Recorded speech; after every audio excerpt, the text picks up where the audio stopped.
اس رکوع کی آخری آیت نمبر 147، اعوذ باللہ من الشیطان الرجیم، بسم اللہ الرحمن الرحیم، الحق من ربک فلا تکونن من الممترین۔ اے نبی صلی اللہ علیہ وسلم، حق ہے آپ کے رب کی طرف سے، فلا تکونن من الممترین، بس آپ ہرگز نہ ہو جانا شک کی وجہ سے جھگڑنے والے۔ میم را یا جو ہوتا ہے وہ بھی شک کی وجہ سے جھگڑنے کا معنی دیتا ہے، اور اگر شک آ جائے فی شک من مریب آ جائے شک، تو یہ لفظ بھی شک کے طور پر استعمال ہوا۔ پانی کے گلاس میں آپ کی انگلی گر گئی یا کوئی مکھی آ گئی تو شک پڑ گیا، آپ نے اسے پھینک دیا، ایک شک ہی ہے۔ ایک فی العمل ہے، ذالک الکتاب لا ریب فیہ ھدی للمتقین، یہ وہ کتاب ہے جس میں کسی قسم کی کوئی شک نہیں، یہ ہدایت ہے واسطے متقین کے۔ ریب کا لفظ بھی شک کے لیے بولا گیا، اور یہ ممترین کا لفظ میم را یا سے شک کی وجہ سے جھگڑنے والے نہ ہو جائیے۔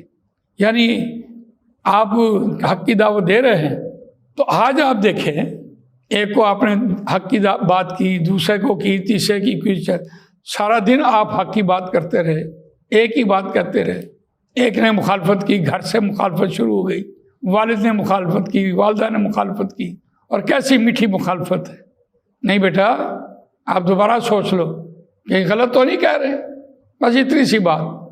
باہر نکلا دوستوں میں کہ یار سارا جان ایک طرف ہے، تم کیسے، نہیں یار تم ٹھیک نہیں ہو۔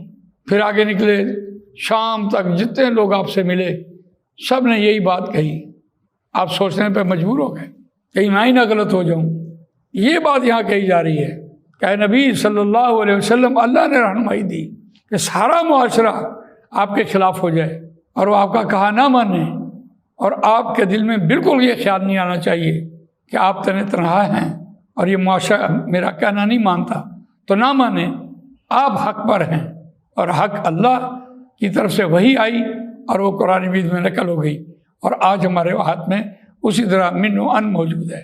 اللہ تعالیٰ مجھے آپ کو قرآن مجید پڑھنے، سمجھنے، اس پر عمل کرنے، اس کو دوسروں تک پہنچانے کی توفیق عطا فرمائے۔